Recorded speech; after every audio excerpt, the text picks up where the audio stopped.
Little Miss Recap contains adult language and is intended for entertainment purposes only.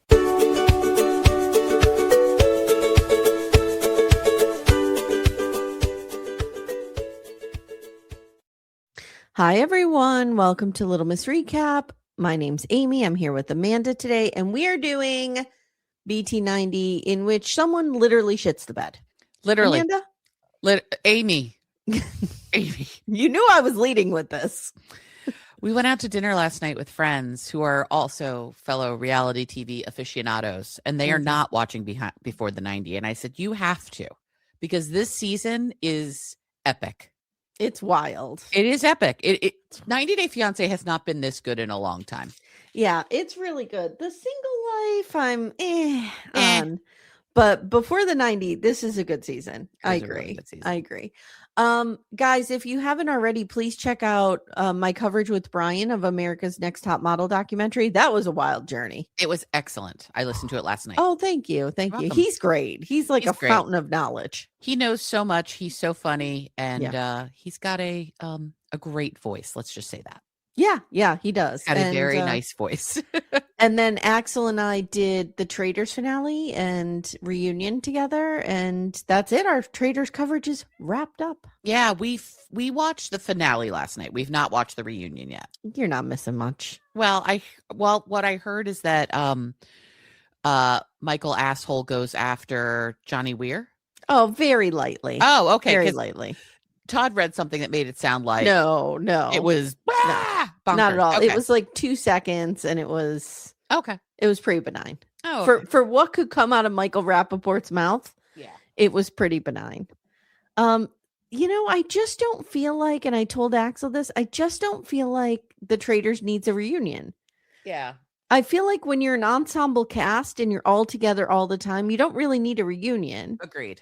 I like reunions for shows like Love is Blind or 90 Day where people are siloed. Yes. And then when they get together, they can talk about each other. Yeah, throw shit at each other's relationships. That's the fun reunion. Yeah. We really enjoyed the finale. I mean, I had sort of been spoiled. I knew Rob was at least doing well. Yeah. But as you're watching it unfold, I'm like, wow, he's just so good at this. Now, I know.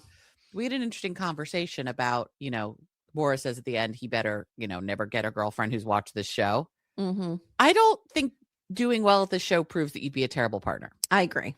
Now, Todd said it proves that you can lie like a sociopath. And I'm like, well, it was a game. That was the goal. And I kept yelling at the reunion. It was a game, people. Yeah. Like there's a lot of housewives energy at the reunion. I wasn't into it. Okay. Well, we'll watch it tonight and then I'll listen to everyone's coverage. And it was the only reunion in which I have ever been known to say, we could have used some flashbacks here. Oh, and you're not usually a flashback girly. No, but they were pointing out very specific things that I had forgotten about. Mm-hmm. So I didn't really care. Yeah, I get it. So that's all there. Just a quick programming note that we have the Love is Blind weddings this week. And then next week, Age of Attraction begins. So next week, we have Age of Attraction and Slow-Mo starting, right? The week after. Is Slow-Mo? The week of the 12th. So the 12th is when Slow-Mo starts. Age of Attraction starts on the 11th. Oh, okay. Yeah, I said next week. I was thinking. So when these guys hear this, it's going to be Monday the 2nd. I'm still in this week. I understand. Yeah. Ignore me. Yeah.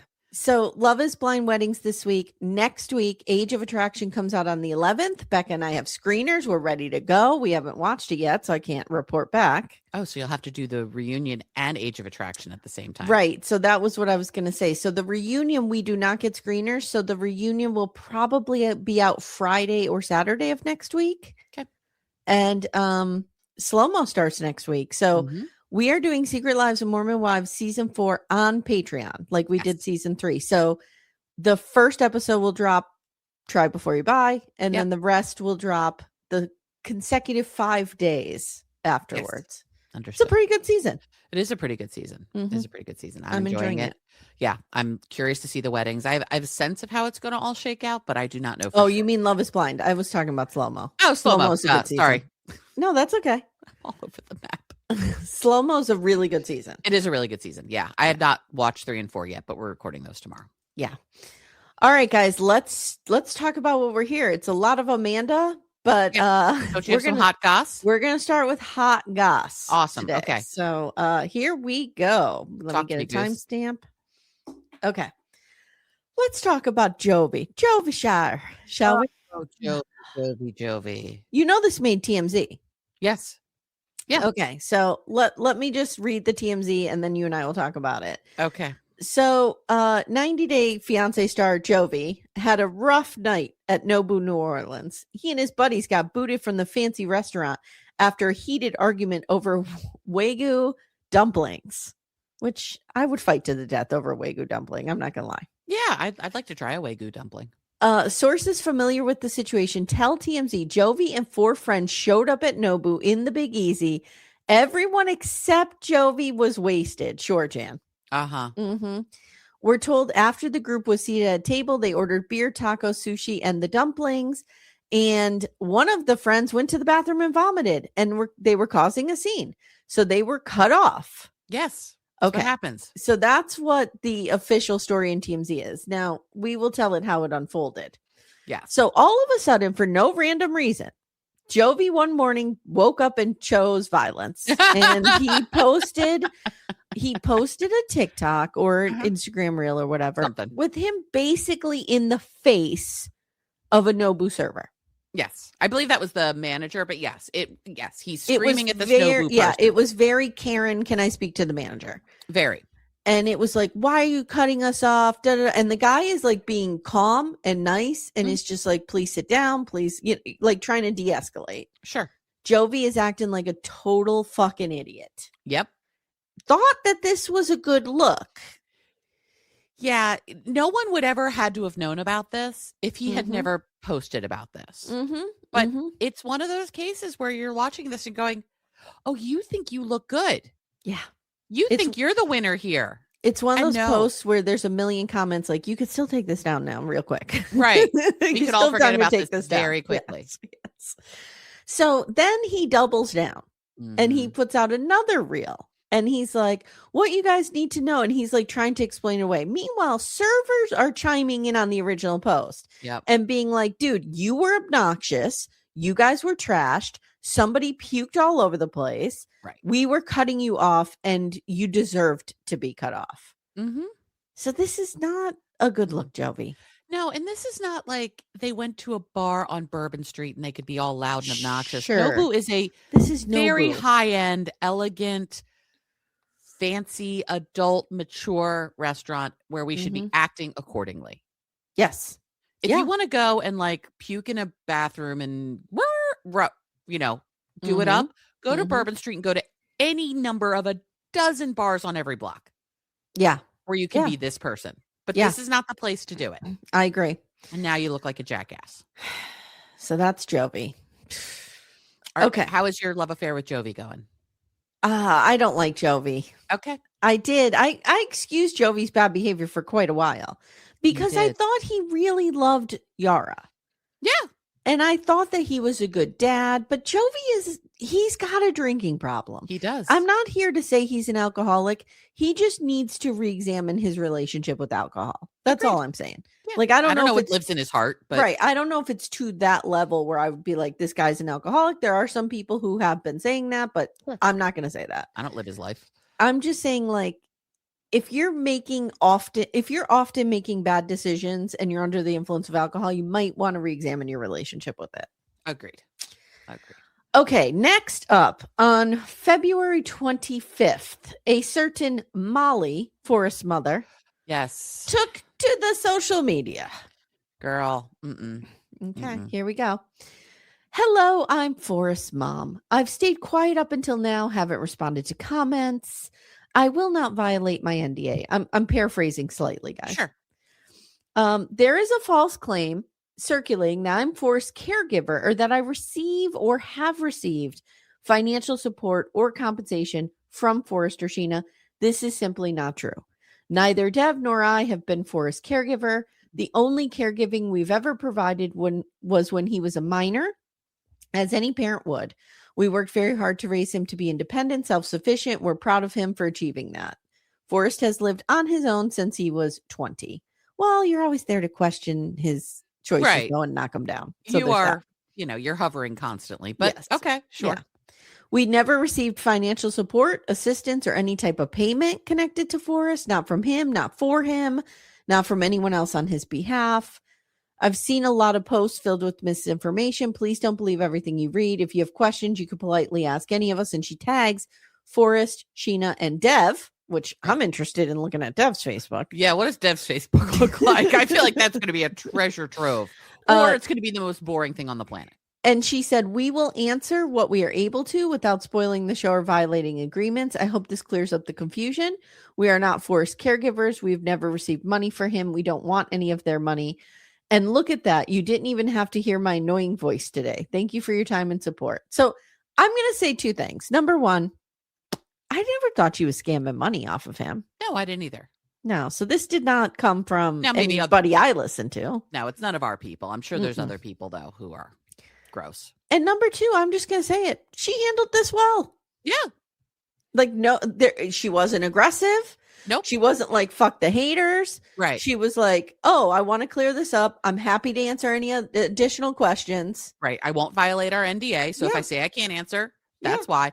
The only thing at the end, and I don't think this is that bad to say, and you got to hear this without hearing my annoying voice, because clearly she's seeing people say her voice is annoying. Yeah. So she's like, fine. You don't have to hear my annoying voice. Yes. Yes. I could say that too. You don't have to hear my annoying voice, except you do because you're listening to this. But No, I agree. I think she handled this well. And in return, people have responded well to it. Good.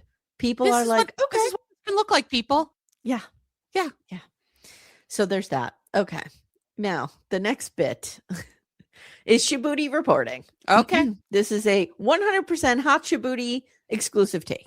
Okay, cool. That was posted 4 days ago. The king that Lisa and Daniel met is an actor. He is 3 ticks down from James Earl Jones. We know this. I mean, it's just, I didn't want to mock because I don't know. I don't know these people's Sure, we culture. don't don't know.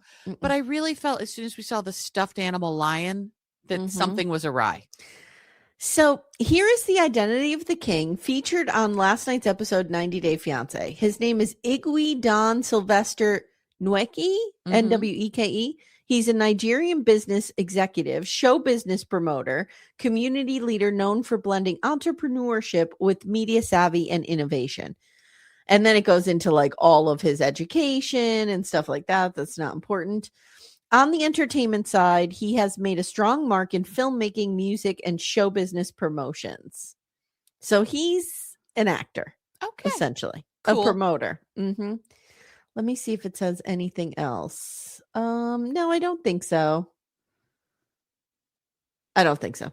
So what is Daniel doing? Is this the show? Is this Daniel? Is she in on it? Are they setting this up for the show to have a storyline? I don't think she's in on anything. I don't think she's even in on her own life, to be honest. And we'll get there. But I think Daniel's pulling out all the stops to keep this going. Yeah. I don't know how we come back from this week, but we'll see. Wow. Yeah. This is the story that keeps on giving. It's a lot. Yeah. It's a lot. Yeah. Hashtag not all of King of Prussia is like Lisa. Feel the need to say that. Not all Pennsylvanians are like Lisa. I gotcha. I have to tell you, though, Pennsylvanians tend not to have a really good showing on 90 Day Fiance. We've got 4 so far, and only 3 of them have been terrible. Yeah. You're right. Who did we have? We had the 2 Lisas. And we had that Amy Ashley, who was in that barn, who's the father was racist. 5. Okay, I was thinking women of Pennsylvania. Oh, I'm sorry. So, okay. But yes, we've got Amy and Danny. Yes. They were sane on the season, but they're a problem. Yeah. We have baby girl Lisa, a problem. We have this Lisa, a problem. We had Ashley of Ashley and Jay, a problem. And then we had that woman, oh gosh, she was the nurse. Her boyfriend was from, her husband was from Dominican. He was really cute. And remember, she had the sister, the real Karen sister. Oh God, what was her name? Melanie and DeVar. Oh, okay. Okay. Yeah. And they were sane. Okay. They were All totally right. normal. So Pennsylvania Pennsylvania's not having a great showing on 90 Day. Not giving Matt Sharp their best. No. All right. So that's. Are we giving the world the best of Pennsylvania personally? No. Oh, okay. No. Cool. No. Awesome. So that is Hot Goss, guys. I like it. I enjoy it. Yeah. I enjoy it. I do. Yeah. Makes me feel newsy. Yeah. We're a newsy podcast. It makes me feel less trashy. Okay, cool. Okay. Because I'm reporting something. I understand. From people with sources named like Shibuti. All right. Not to mock Shibuti. Shibuti's a great source, but the name makes me laugh. You're gonna fuck up the peace treaty we have going. No, I'm not. I'm just saying the name makes me laugh every time I hear it. Because I take things seriously from somebody named Shibuti. It's a funny name. If you guys aren't following, a few years ago, I besmirched Shibuti, and he extended an olive branch, and we are at a tenuous peace. We are in a peacetime era. With it is Shibuti. peacetime. The name just makes me laugh every time. I cannot say anything. I don't want the Shibuti machine turned against me. Are you kidding me? You'll see me on his page like, podcaster losing all her hair and like pictures of my bald spot, or I don't want to be on Shibuti's page. Shibuti, please. Podcaster losing all her hair. Podcaster needs to be craned from her tub like the Mom and Gilbert crane some days. Did you see on Instagram what I posted with the sinkhole opening up and the drivers? Yes. Now you have a new fear unlocked. I have a fear because did you see how they had to pull that one person out of the hole? Yeah. That would be me because I don't have any arm strength. So I'd just be like, pull me out. And then it would draw a lot of attention to like how big I am and how hard it is to get me out of there. And it'd be on national news. It would be a nightmare. It wouldn't. Yeah. It wouldn't. Shibuti would cover that, I'm sure. The likelihood of your car being sucked into a sinkhole in that manner is incredibly low. I do live in the city built on toothpicks. I understand that, girl, you but never know. It's still really low. Did you see someone posted in Backdoor Friends that there was a quicksand in Florida? Yeah. Yeah. Wow. Guys, it's terrifying. All of our Gen X fears are coming true. They really are. Let's all just stick together. We should all just not leave the home. All right, let's start with Rick and Trish and get them out of the way because I hate this guy. I hate him and it's a nothing burger and I need to. Face. Yeah, I hate him too. Guys, we're back. I had one job and I failed to do it. So Amanda's going to start with Rick and Trish. We cut it out, but like I was like, okay, let's start with Rick and Trish. Go ahead, Amanda. And she's like, no, that's your cup.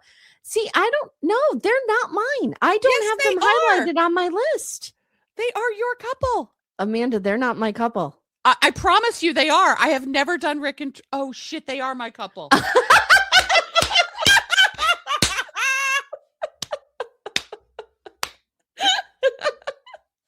This we got to keep in because we're a bunch of fucking morons. Okay, I can piece this together. Okay. We're good. It's not going to be the most in-depth coverage of Rick and Trish. Because I always have just my couples highlighted and they're not highlighted. So I'm like...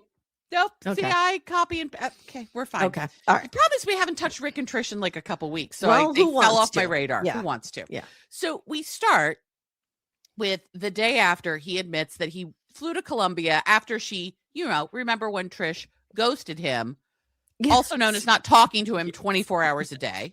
Yes. Mm-hmm. This immature. The fact that this man is my age just enrages me. Yeah. Absolutely enrages me. We're literally the same age and I want to punch him in the face. Yeah. I don't blame you. So the next day, Trish still, with good reason, real fucking pissed. Mm-hmm. And he's trying to sweet talk her back. Do you still want me to meet your dad? Are we okay? And she's like, don't fucking touch me. But they have this last day in Nose Bay. Yeah. So they go and they see this impromptu boxing match. Yeah, I'm not I didn't know sure what was going on there. I was confused, but it's a roadside thing. I don't know if this is common, but anyway, they are. Well, she was saying something like, we work hard to preserve our culture and this is part of it. So I was like, okay. Maybe. And there's no boxing gloves. There's no nothing. There's just a ring where two people are beating the shit out of each other for entertainment. It felt very gladiator-esque in a way. So they're watching this. Unfortunately, I was hoping we'd get to see Rick be beaten up.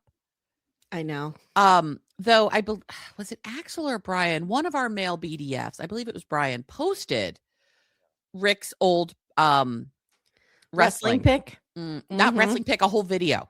Oh, I gotta see that. Yeah, of someone beating him up. It was very satisfying. Okay. Like from 30 years ago. Anyway, they bet on if one guy wins, they will have sex, and if the other guy wins, they will not have sex because we're mature. Yeah. Of course, the sex guy wins. So Rick is like, "What?" And he literally is like, "I'm getting some tonight." Like, grow up. This is disgusting. You're gross, dude. You're gross. This is a woman who could be your child. So stop. I literally have friends who are my age with children her age. Yeah. Yeah. Who had them as adults. Yeah. It's crazy. And they get back in the car and Trish is like, yeah, there's no world in which we're having sex tonight. Not even close. He's still asking, can I go meet your dad? And she's like, well, I already told him that you're coming. So we kind of have to do it. Girl, you don't have to do it. You can just say to your dad. Yeah. Met the guy, not the dude. Yeah. He's kind of fucking with her, right? Like, are you sure you want me to, like, he's trying to flip this on her? Like she's the problem. Yeah. Yeah. And that's where we leave them. It was a real nothing burger. And I'm really glad I took extensive notes. Okay. So let's go to Forrest and Sheena because there's not a ton there either. Oh, there's not a ton, but there is a ton. It's a lot, but it's like there's not a ton of content. No, but it's a lot. It's intense. We pick right back up where we left off. And Forrest is telling Molly that they got engaged and Molly is real fucking pissed. And so now Sheena tries to stand up. Sheena, don't say a word, girl. This is not your opportunity to talk. No one invited you to talk. You're best not talking. And that just pisses Molly off even more because she hates Sheena at this point. She's angry because she's losing control. Again, I know I just read a nice statement from her. I don't think she's financially exploiting these people, but she is certainly controlling everything. She's the puppet master. Little Miss Recap will return in a moment. For ad-free episodes, visit littlemissrecap.com/support. Molly says she worries for both of them. And Forrest thought getting engaged was the appropriate thing to do. I mean, we've been together for 7 years. I've been here 4 other times, but we're not talking about that. And I finally gave her the ring, which I may have actually given her 3 years ago. We don't know. Yes. Forrest tells us Sheena explained herself to him, and it all makes sense. The challenge is, and I understand Molly's concern here, is Forrest just takes everything at face value. Yeah. Yeah, he does. As it is told to him, he believes it because that's how he operates. Yeah. And I do worry for him. I just don't get I just don't get bad intentions from Sheena. I really don't. I don't necessarily get bad intentions him for like her family is money. I don't necessarily get bad intentions, but I don't think she's in good working order. Yeah, I agree with that. Okay. She needs to do some work on herself. But their love is sweet. Their love is sweet. When it's just the two of them, I believe in their love. Yeah. I do. And so Forrest says, look, Sheena's lies because of the trauma in her past. Now we see this talking head, which we've seen previewed 17 times, where Molly asks if she lies again. Oh, no, it's before that. Asks if she lies again, says, she has to prove herself. And Molly's like, why didn't you make her prove herself before you got engaged? Like, we need a period where Sheena is not lying. You know what Sheena needs? What? And they are sponsored this week. Growth therapy. Oh, growth therapy. Yes. Sheena can use some growth therapy. Sheena needs to get onto growth therapy, use our promo code that's in the show notes, and bink. Yes. Work some of this out. Maybe they need to do a couples therapy. Maybe. Oh, by the way, season 4 couples therapy. I know. I'm getting back into it. I'm getting back into it. Yeah. So now we have the talking head where Molly tells Forrest that he is more full of shit than a Christmas goose. I've never heard that before. I've never heard that either. Seems oddly specific. Yeah, it does. And everyone has trauma, and it is no excuse for constantly lying. She's right. Everyone does have some trauma of some sort, and we don't know what all of Sheena's trauma is either. So it's just... And again, I'm just going to say, in my opinion, Sheena, I don't think is lying for malicious intent. I think that Molly always comes at her with a gotcha kind of feel to her. Yeah. And I think Sheena has probably reasonable explanations for things like it's my money and I needed it for things in my life. But like Molly comes so aggressively. Sheena feels under attack. Sheena lies a lot to she's a conflict avoider. Yes. And she lies to avoid the conflict. Very, very clear. Sheena tries apologizing again, and now she and Molly are fighting. So that could only go well. Yeah. Sheena says, look, I'm trying to do better and resolve things. And Forrest is literally it's a visual embodiment of what's happening to poor Forrest, because he is right between these two women who are yelling at each other right past him. Yeah. And I feel really bad for him at this point. And Molly's, at the pool says, Molly back at the pool, they're not talking anymore, says, look, we've heard this for 7 years. And as recently as 3 days ago, she was lying. Like, we haven't seen it change here yet. And now Molly says to Forrest, and this is cruel, you'd probably stay with her if she diddled somebody else. Wow.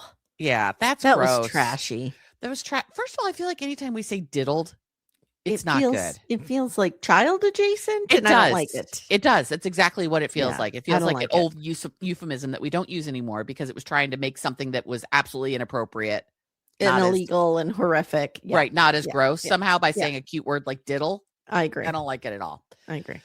Forrest says he's really disappointed in her reaction. Their goal, all of everyone's goal, is to get Sheena to the U.S. and they could be there together. And this engagement is a step in that process. Yes. For the K1 visa, we need to be engaged. This is how this works.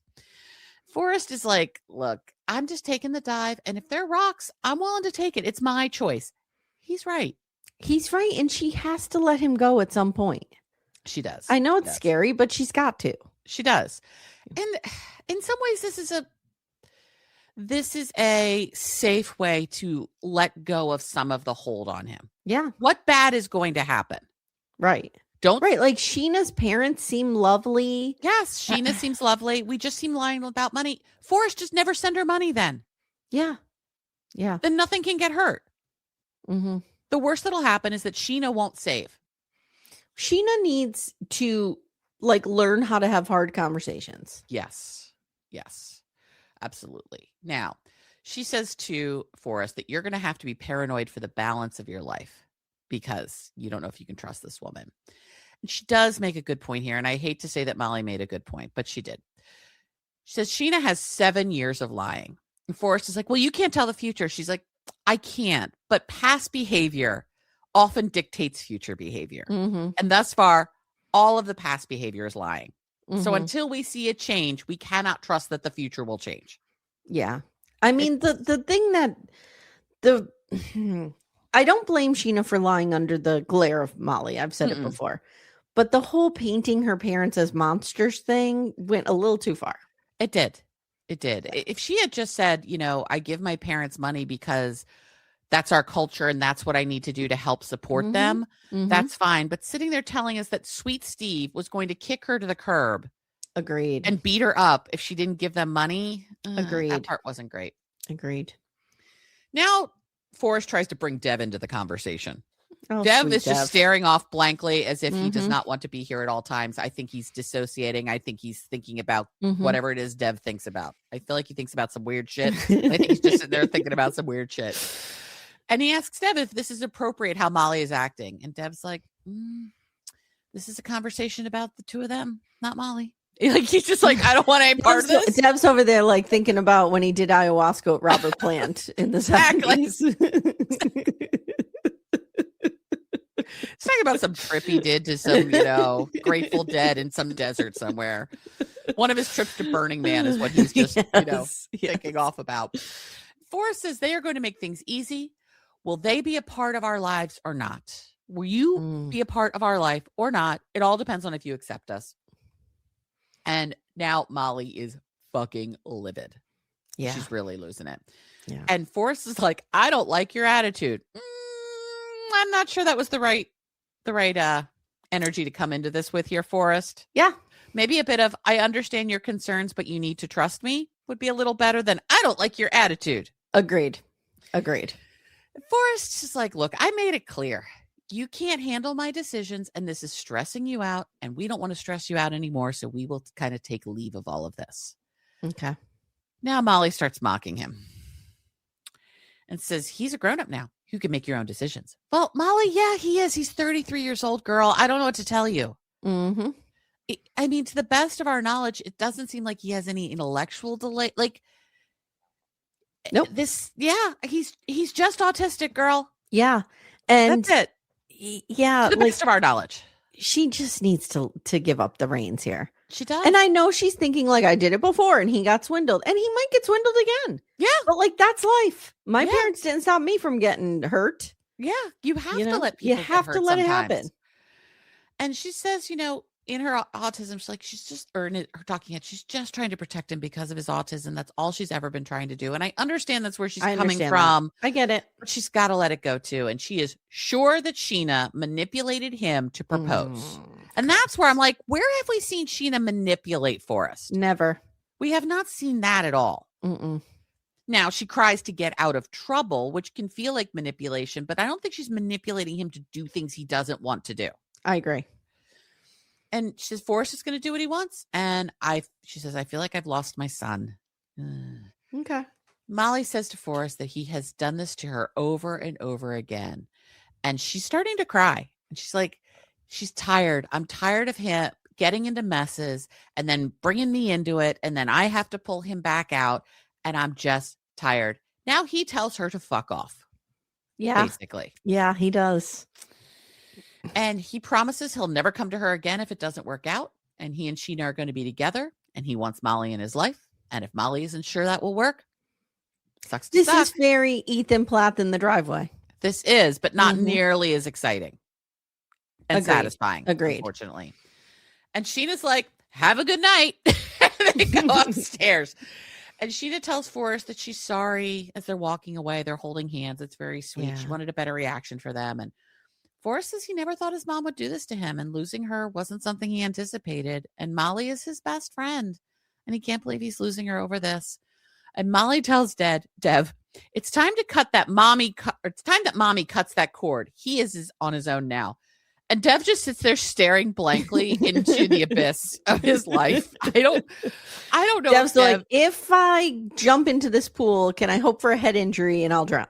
Right. Or is this a portal to some other place? I don't know. But how do I get out of this situation? Because this woman is a lunatic and I'm stuck with her forever. And that's where we leave them. All right.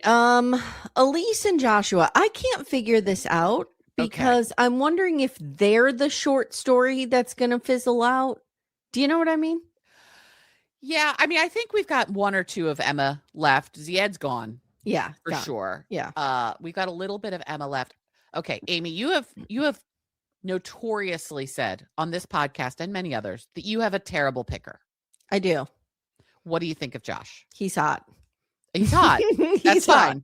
But what do you think of him as a person? No, I would. I think he's a real problem. I could not date somebody like this. He feels too slick, too polished. He has a Chris from Love Is Blind feel to him. Oh yeah. Like not that he needs me to do CrossFit every day, but that like he's gonna roll up and tell me about his Charles Schwab account, and which doesn't exist. And he's got a blend of Alex in him too, because he would want a safe house in New Zealand. I feel like so, and I don't feel like he's being totally honest here. No, not at all. Not at all. At all. I don't. You know who he reminds me of? You know who he reminds me of? Who? A more toxic vibe, but Luke from Luke and Madeline. Oh yeah. But like a little more a big game. Yeah, a little darker than Luke. Yeah. Like Luke is just kind of a fucking idiot, but who did start dating a 17-year-old, right? But this guy, there's something darker there. There's something not right about this guy, but he's real cute. Yeah, so he can get away with it a lot longer than he should. So we see Elise. She's packing for Australia. She wonders if he thinks that her red light sleep mask will be sexy. Probably not, girl. No. And you could probably leave that at home. You're going for like a week. Mm-hmm. You don't need to bring everything. Mm-hmm. Except she is bringing 8 purses. Yeah. Did you see her little purse wall in her apartment? Mm-hmm. I'm going to need Miss Mary Payne Gilbert to go through and tell us everything that's on that wall. Again, no shade to her, but I don't understand this purse thing. I don't understand the purse thing either, but though I did see a really cute Dooney Bork purse the other day that I was like, oh, I would really like that. But no. They were talking about this on the Traders Reunion because I guess Rob owes Maura a Birkin or something like that. Oh, and they were asking Lisa Rinna like how much that is. And she's like, oh, 10 or 12 grand minimum. Oh, I think a Birkin is like more like $25,000. And I was like, what? Like you can buy a teenager a car for that much, or you can, I don't know. The thing about a Birkin is, yes, they're incredibly expensive, but you have to earn the right to buy one from Hermes. And so you have to buy a shit ton of other stuff. No, stop. Please stop talking about qualify. this. Please stop telling me this because I'm going to go into a rage. Okay. But that's how it works. I would rather travel with $10,000. Oh, same with me. Yeah. I don't need a purse. I would much rather have an experience personally. Yeah. I'm sure, these purses mean a lot to people and that's great. But for me, I personally don't understand this at all. It's not our interest. Last week, Elise was wearing about $50,000 worth of bracelets. Okay. When she was in the car. So, I mean, this is stupid money we're talking about. Yeah. Yeah, sure. So now she has what used to be the size of my old laundry basket full of bikinis. And she's breaking them down into what each of the bikinis and one is these are my granny panty bikinis. Amy, this thing would not cover my ass if my life depended on it. I could never. Yeah. No, it's not good. Not good. And we find out she has not had sex in 6 months. So she's basically a born again virgin. That's not how that works. Sure. So she's excited. She's like, how will he be? Will she meet his family? And she's going to see if he can be her future husband. Girl, no, he can't be your future husband. She wants to take it slow, but even if they want to fuck, his roommate is there. Why is there a roommate at their Airbnb? This is what I don't understand. This is so stupid. This guy is such a scammer. I don't know what the scam is, but there's scamming happening here. I think even if the scam is I just live larger than I can. I think he just wants to be on the show. Could be. And I think she does too. Right. So I wonder if there's some kind of arrangement here. Yeah. She, like I, also wonders why there's a roommate at an Airbnb because that's real weird. And she's like, look, if I had known about this housing situation, like I would have happily at least picked up half of it. She would have paid for the whole thing. I'm sure. This is dumb. Now her friend Yulia shows up. Yulia's cute. They're trying to get her bags downstairs. I know. She has so much luggage. It is utterly ridiculous. Yeah. And she's excited. She's never felt this way about someone before. I don't know, girl. I saw how you felt about Rob. We saw that. Yeah. Well, and how you felt about Carlo. Yeah. That was a bad pick too. Bad. Yulia is really worried. She doesn't know if he can drive. Oh, so Yulia's worried. So we find out what the text was the night before. The text was, so we find out Joshua is a boat broker. And he took one of the boats out for a joyride. A yacht. How dare you, Amanda? It was a yacht. I'm sorry. He took a yacht out for a joyride and totaled it. He was boats and hoes. He was doing boats and hoes out there. Boats. I've never heard the phrase boats and hoes. Oh, you before. never? Did you ever see Step Brothers? No. Oh, Will Ferrell and the guy who's in it with them. The guy who was in Chicago, who played Roxy Hart's husband. John. Oh, fuck. He's got brown hair. It's kind of. Hold on. I need to guy tell named Amanda John with brown hair. That's. I mean, I don't know why I can't come up with that. Okay, it's Will Ferrell. Catherine Hahn is in it. Why are they not showing? He's like the lead guy. Why are they not showing me? Everybody's screaming right now. I apologize. I apologize. I'm so sorry. Okay, it's John C. Reilly. Oh, okay, that guy. Yep, okay, yep. Okay. So, they are stepbrothers and they're just nuisances. And they take the father's boat and they film their own music video called Boats and Hoes. And it's like an 80s it's like, remember MTV would do Spring Break? It kind of has that feel to it. Okay, got it. And then they smashed the boat at the end. So they were doing Boats and Hoes. He was doing that out there. That's probably exactly what he was doing. He probably took a whole bunch of hot chicks out on this boat. And I went a long way for that joke for like 3 people. It's okay. So, okay. Also, he may lose his job because of this, because it's his final warning, which tells me that there are other warnings that have happened. Yeah. We don't generally go to the final warning as the first one. And she also found out he lives with his parents and his life is falling apart as she arrives. Well, girl, we're going to find out he doesn't actually live with his parents in just a minute. Yeah. And she's like, if I don't go, I'm always going to wonder what if, even if this guy is a total loser and an asshole and a liar, I need to know. Now she gets to the airport. This dumb bunny. Girl, her visa was denied and they keep trying to put it through. I'm not really sure what putting it through means. I'm sure there's some screen. This is pretty privilege, right?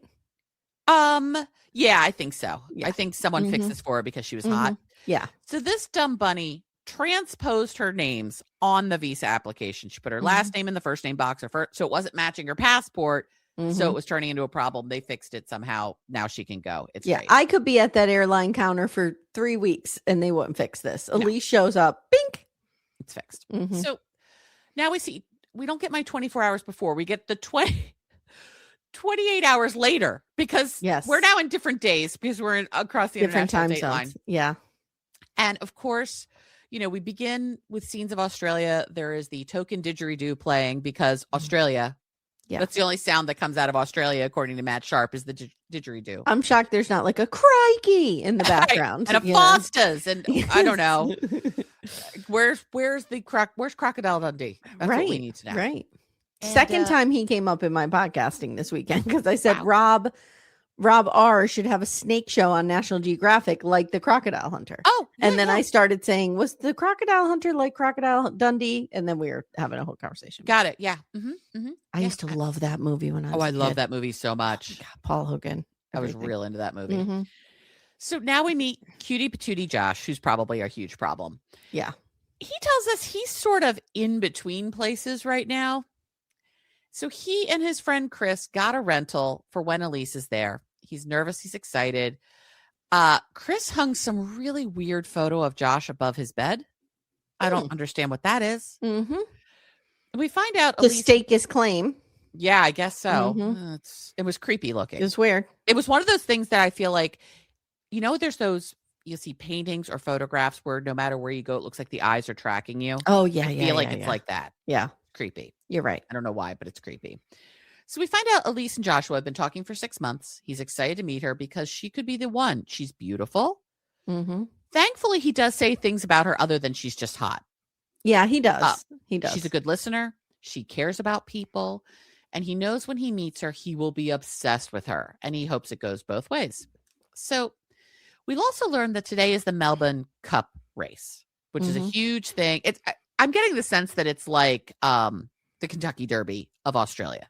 That's the sense I got. Okay. Everyone gets dressed up. They all go out to watch the race. And they're going to pick up Elise at the airport and take this poor woman who has now been on a plane for 30 hours, has no idea what day it is, and they're going to take her to a bar to watch this. What could possibly go wrong? Sure. Also, why does Chris need to be with him constantly? Is Chris his emotional support person? I don't know. Why? So Josh was like, I'm jumping into a relationship with someone I've never met vibes. I'm like, well, yeah, you are, you weirdo. So Chris wants to know, how is she going to fit into their friend group? Is he nervous about anything? Are Americans jealous because Joshua has a friend named Nat? I like the use of Nat. We don't know right away if Nat is a man or a woman. Nope. Nat is a woman. Who he's been living with for the last 3 months. Yeah, that's a problem. Well, it's not. It might not be a problem, but Elise is going to view it as a problem. Elise is not going to enjoy this. Elise thinks he lives with his parents. So now we have both a lie and he's living with a girl. Yeah. This isn't going to be good. He is cute, but I do not trust this guy at all. Not at all. And he's like, he says in a talking head, he's like, I do feel embarrassed. I have like a real lack of stability right now. I'm 39 years old. And I am ready to settle down, though, with a hot, rich American. What about you says I'm ready to settle down? Nothing. And don't you also have a 12-year-old? So shouldn't you be some level of settled already? Agreed. I would think. So Chris being here is fucking weird. Elise didn't even know. And she thinks it is weird because she sees on Instagram, because I guess she's friends with Chris on Instagram and Joshua on Instagram, sees them both dressed up to come pick up Elise in their suits. And she's like, why is Chris here? And why are they so dressed up? This was ridiculous. The flight to fucking Australia is a lot. Yes, it is. For them to expect her to pick out a gown, do the bathroom Darcy wash. Like, come on. This is a lot. She at least was on 2 flights to get there. That's at true. least 2, potentially 3. I don't know. It's ridiculous. It's ridiculous. It's how many hours? It's a long way, and you don't know what the hell diet is, and it's bad. And she's like, I feel really underdressed if these guys are in suits, because she's basically in athleisure. Very scantily clad athleisure, but athleisure nonetheless. And she's annoyed with Chris. Like, is Joshua not comfortable enough to meet her on his own? What's happening here? And she's been thinking about this on this trip. So he has a roommate. Well, it's more than you know, girl. this job incident just happened. Oh, we got a thumbs up. I'm sure that's more than we know actually happened. We got everything that her parents said. And now she's starting to rethink this decision, but he's hot. Yeah. So what are we going to do? Her picker sucks, and she says she can't afford to be wrong again. So eventually this woman comes out with 70,000 gabillion bags. They find each other, they hug, they kiss, they tell each other they're sexy. I'm like, is this how beautiful people live? Is this how beautiful people greet each other? I know. I don't know, because these two people are gorgeous. Little Miss Recap will return in a moment. For ad-free episodes, visit littlemissrecap.com/support. And she's like, I didn't even want him to see me like this. I look terrible. And I'm like, girl, you look like a fucking smoke show in a way I'll never look like a smoke show. She uses the word oxymoron wrong, that the two of them are an oxymoron. No, not correct. Nope.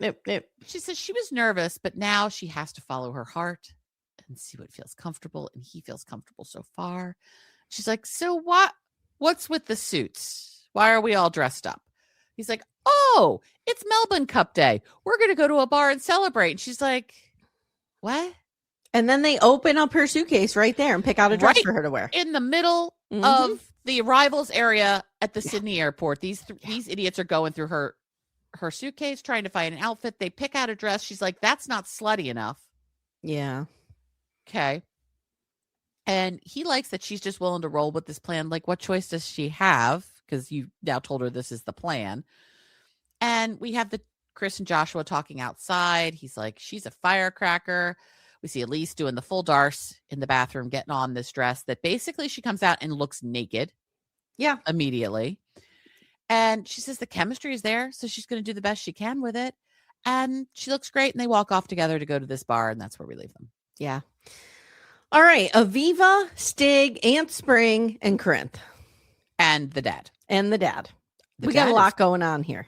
The dad is cute. The dad's handsome. Yeah. He's more our age, so I'm a little bit more into him than I am into Stig. It's the next morning, and she's going to meet up with Aunt Spring. Now, he's like, please remember my dad is coming over later. So we're set up that this is going to be a meeting. They are really focusing on the drinks that they're drinking. I don't know why. This scene, the scene with the dad, like they're very focused on this, which is kind of weird. Are we trying to somehow signal that Aviva is drinking so she That's can't what I'm possibly wondering. Be pregnant? That's what I'm wondering. Meanwhile, they take the bartender aside and say, any drink we order, give her the virgin version. Yeah, that's what I'm wondering, because this is odd. And we've watched a lot of 90 Day, and we can spot things like this. And this is different. And there are times you look at her, and this woman is so clearly pregnant. Yeah, which I don't think she got pregnant on this trip. I think she met him before.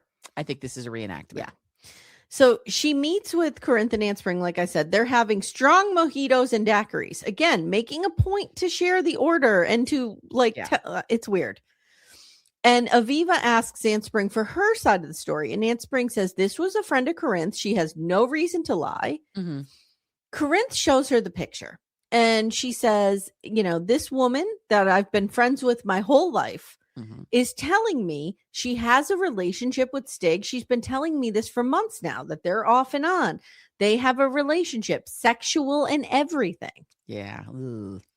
And Aviva's like, okay, well, is it still happening? I feel like she's just going to forgive whatever because she's pregnant with his child. Right. Like, she's like, well, I'm now in for a penny, in for a pound. Like, I'm here.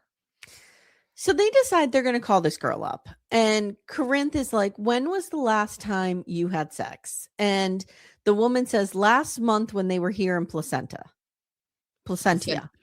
They weren't in a placenta, although, we're going to have some placenta talk soon in about 7 months.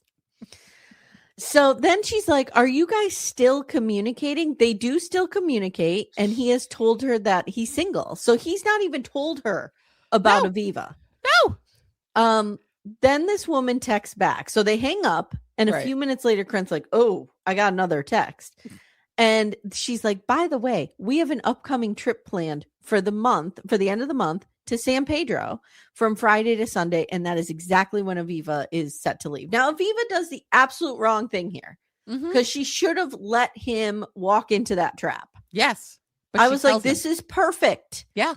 Extend your trip. Don't tell him. Extend your trip. Get to a hotel and follow him. That's what I would have done.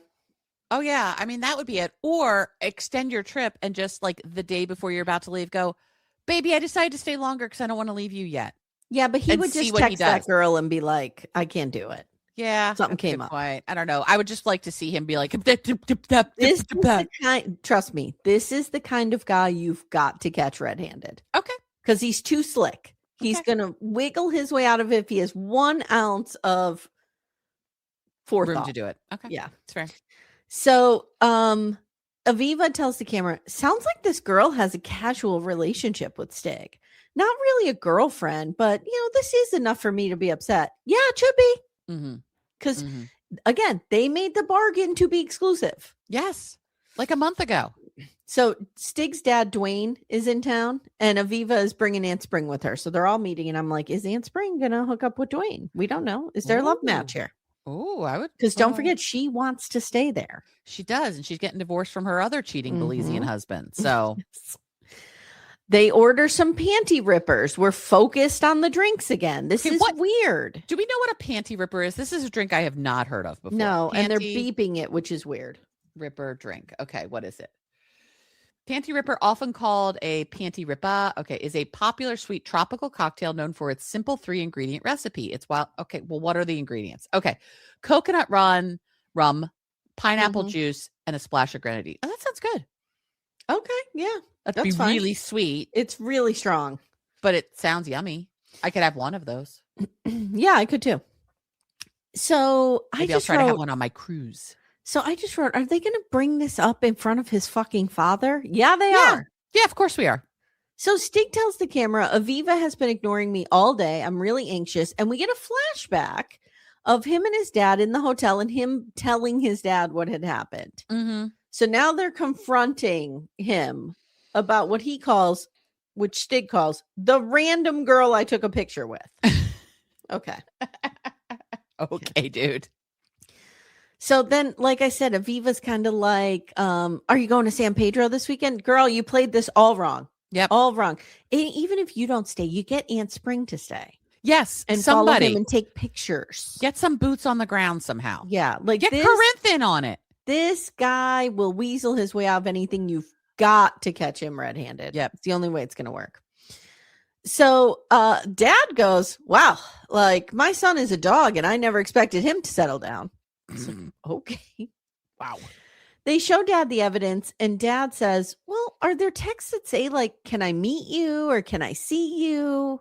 No, there's not. No, there's not. No, because he's not stupid. Stig says, I have no reason to lie. You have every reason to lie. Your P is likely in other people's V's. That's a reason to lie. Just because you say I have no reason to lie doesn't make it so. Yeah. You have every reason to lie. So Aviva kind of leaning now with one eye half closed. I don't know what's going on with her. She's tired. The baby's taking up a lot of her juices. You've been pregnant. You know how tired you get in that first trimester. And she's or maybe she's just trying to look drunk from the panty ripper. Like, I'm supposed to be lit up right now. She's like, they didn't really provide strong evidence here, so I'm going to have to take your word for it. Maybe this girl is just causing drama. And Aunt Spring's like, what? Am I here right now? What are you talking about? He says, you dropped on your head as a child? What happened? He says, I'll be very transparent, baby. I'm going to share my location with you. Okay, well, that doesn't mean another woman's not with you. Right. Is this girl going to also share her location with me? Because that's what I'm going to need. Oh, God. So then he tells the camera, a few months ago when Aviva wanted to be exclusive, I was still entertaining people, not sleeping with anyone. No. But I was talking and texting and she doesn't know. But now that I met her and I see she's hot and she passes the hot test. Right. And I put a baby in her. I'm into her and I just have to hope she doesn't find this out. Spoiler alert, she will. Okay. She will. All right. Let's go with Daniel and Lisa. Oh, wow. Lord. My only note for them is, this man is being punked, right? Who's being punked here? Because one of them is. Okay. Her and him? Is this fear factor? So on the side of Lisa's being punked, we have the actor king with the stuffed animal on his hip. Yes, that's what I'm saying. On the side of him being pumped, he literally got shit on. It's so wild to me. It's so wild to me. And then they're cleaning up the shitty sheets. So the opening scene is she shit the bed. Literally. They're cleaning this up and he's eating. Just eating. I'm like, do you know what that bed probably smells like? Guys, that room had to smell so sorry bad. if you're going to have to vomit right now. I apologize. Amanda, let's go over the pooping as quickly as possible. Okay. So things aren't good. Lisa, I understand. I have empathy for her about this too. If this is all true, like she's having some sort of tummy bug, something is not working for her. Yeah. Because she woke up and had explosive diarrhea. Yeah. She has a stomach virus. Yeah. Has this ever happened to you? I will never talk about it, Amanda. Okay. Got it. So she's totally humiliated. Daniel is trying so hard to be nice. He's telling her he loves her because he's got to keep the con going. I can't even imagine this. I can't. On your first meeting? Oh my God. If I did this to Todd now, being together for 6 years, I'd be humiliated. Yes. No. Oh, Lord. When I have something going out in my stomach, let me just put it that way, he's nowhere near me. No. No. And we've been married 20 years. Yeah. No, this is private. If I pooped at the bed, I would literally say to Timmy, call a divorce lawyer. I would understand. It's been really nice. We've had a good run of it. We had a good run. We're done. Yeah. Whether you decide we're done or not, I'm done. I can't look at you ever again. No. And she's asking Daniel to take care of house cleaning. He will. And she's so upset. She has this upset stomach and she was sick and all of that. So we're going to just move quickly to it. And they're going to a cooking class today. Not the day to be doing this, but what are you going to do? The timing is what it is. Yeah. And he says, or she says, clearly he must love me for real because he was literally covered in my shit. I hate her. I just do. So they go to this cooking class. It looks like someone's home, which is fine. Mm-hmm. And they're going to learn how, or she's going to learn. Daniel's not learning a fucking thing. She is going to learn how to make OHA soup, OHA soup. It is a traditional Igbo meal. So this is exciting for them.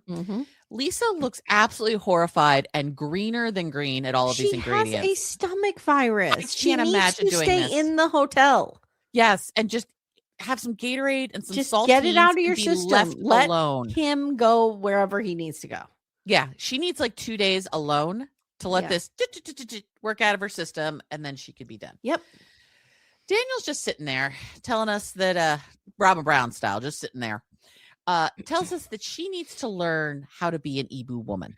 Well, maybe you need to marry an Igbo woman then, dude. Yeah, this is not good. And she assures him that she's going to learn and she's going to cook for him. She's loving learning about his traditions. And I have to say, she is all in. She's good with this kind of stuff. She's one positive I will give her. Yes. She's trying the food. She's trying the traditions. She's trying to learn. She's respecting all of it. I do very agree. much so. Very much so. And she feels like they are really headed for marriage at this point. And she's happy, but she does need to tell him her secrets. So she decides for some reason that tonight is the night she needs to be honest. Maybe it's the shitting on him that really opened her up to him. I don't know, but she's got to be honest ASAP. So they go outside to this lovely little table in this yard. He tries the soup. He loves it. He blah, blah, blah, kisses her.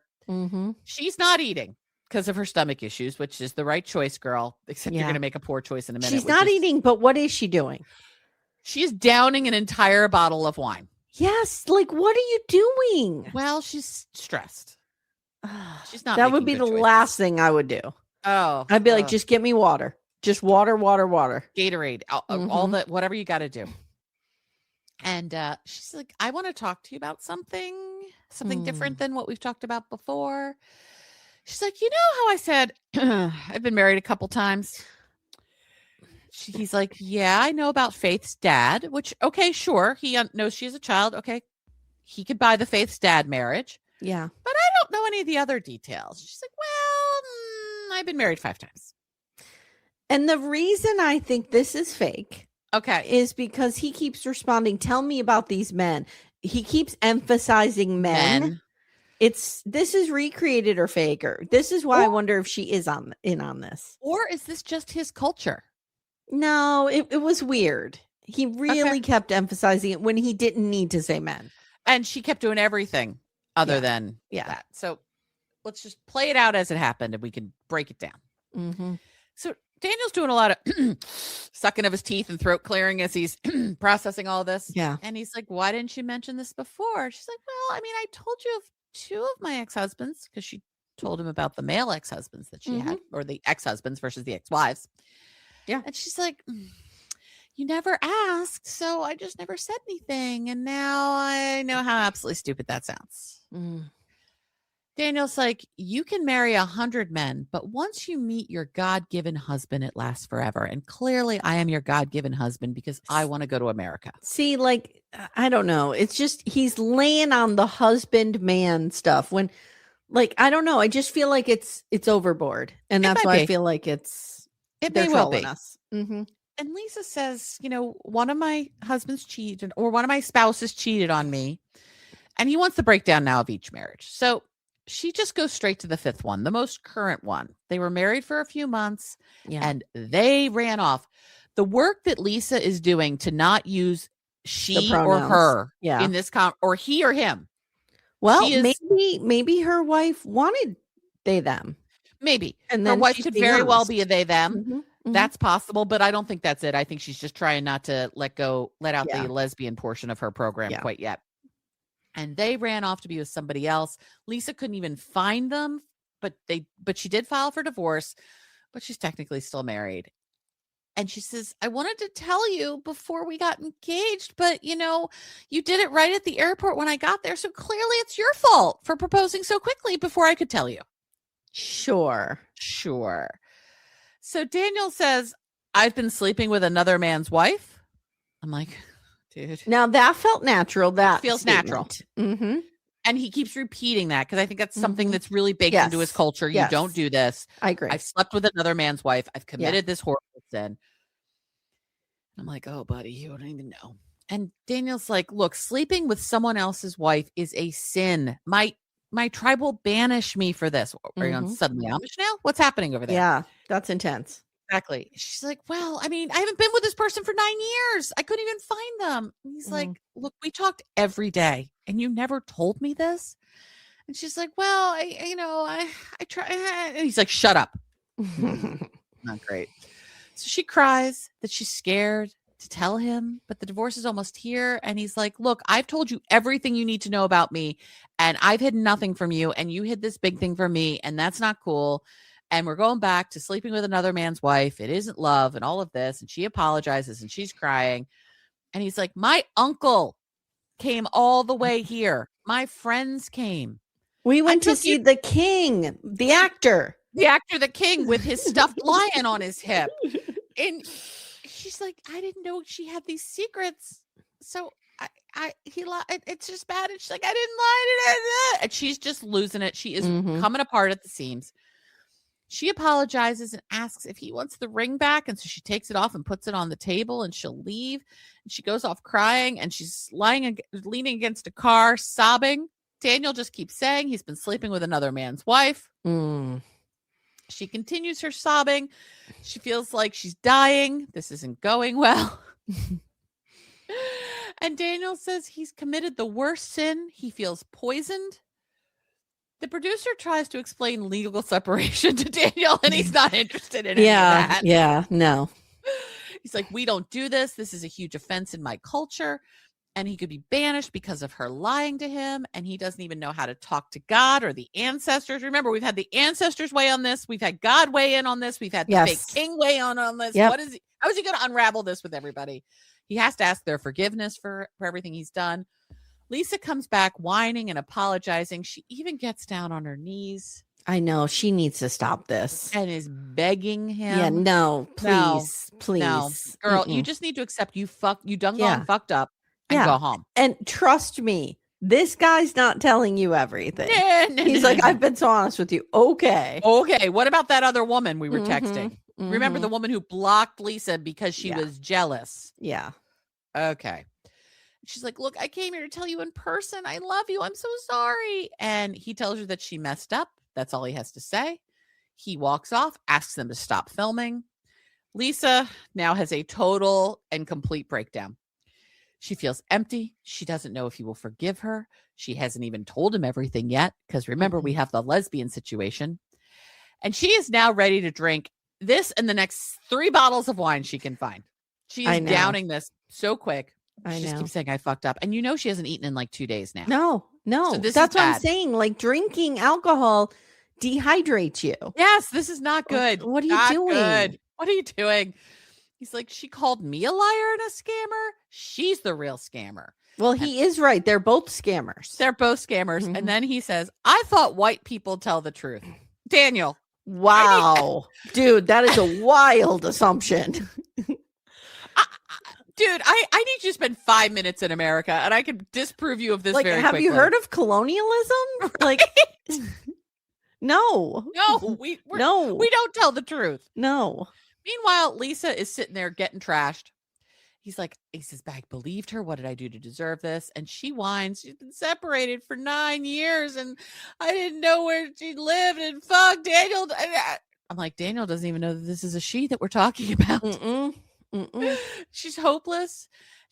And at one point, they zoom in on her face. She looks like my sleep paralysis demon. Like, she's got the mascara running down. It's bad. She looks bad. Awful. He gets and won't even talk to her. This is bad. We get back to the hotel. Lisa is like drunkenly getting out of this van because she's had 3 bottles of wine and hasn't eaten in 2 days. So what could possibly go wrong? Daniel just walks off. Get back to the hotel room. Lisa packs herself a bag and she's like, I'm going to get my own room. Smart move, girl. Yeah. So now she gets to the room and she calls Faith to admit her complete and utter failure. And Faith is like, do I have to parent you again? Again. So she tells Faith that she told Daniel about the marriages and still being married. And Faith is like, did you tell him about the women? Mm-hmm. Well, did you tell him about the women? So and Lisa sobs, I can't tell him. I can't do this. I can't do it. Faith's like, girl, you got to tell him because he will find out eventually because he'll eventually watch this show, if nothing else. Yeah. And Lisa just sobs, I just want Daniel. And Faith is like, oh God, why is this? Why did I have to be born to this woman? It's awful. Why am I here? And that's where we leave them. Okay. Next time on. Yes. Let me get down there. Elise and Josh just keep edging each other. I don't know what's happening. Rick is now mind fucking Trish, being like, are you sure you want this? Okay, fuck off, dude. Emma calls a friend and says, yeah, Zied is out. Mohammed is in, baby. Mohammed is back, bitches. Michael arrives in Turkey and Birkan is playing his little game on the couch and he looks very angry. Lisa wants to fight for Daniel. Jovan and Annalyn go for a pedicure and he says, I don't know, maybe you're too comfortable. And she says, you don't want a bitchy wife? Don't be an asshole. And she storms out and says, go fuck off. I'd forgotten about them. Yeah. Yeah. Because they're completely uninteresting. They're still here. Here. That's where we leave everybody. Yeah. All right, guys, that's been your Before the 90. Hope you enjoyed it. Stay tuned tomorrow for Single Life. Yep. And then we got Love is Blind Weddings. We got The Vow dropping on Thursday. I'm loving The Vow. I'm loving The Vow too. I did say Keith Raniere was a Leo and he's a Virgo. Is that the mistake I made? Yes, you did make that mistake. The Leos came out in full force. And like I said in the thread, my mother's birthday is August 24th and I know she's a Virgo. Like, why did I not know this? I don't know. I've let my grandmother down. You have. Graham is upstairs somewhere. She's very upset. Looking down on you. She's very upset. And then we got a real talk this week. But more importantly, we are going to have those Love is Blind weddings. And it's good. Is it? I can't wait. Yeah. All right, guys. Thank you for listening. If you want to support the show, you can share this episode with a friend. You could leave us a 5-star review, all the things. And we appreciate you. And Amanda, thank you. Amy, thank you. And we'll see you guys next time. Take care, everyone. Bye. Bye.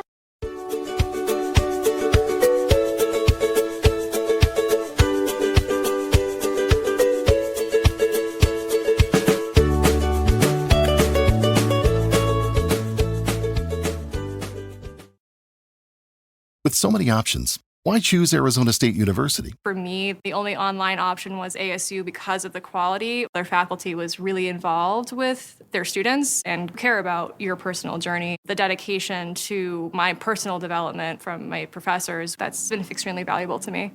Earn your degree from the nation's most innovative university. Online. That's a degree better. Explore more than 350 plus undergraduate, graduate, and certificate programs at asuonline.asu.edu.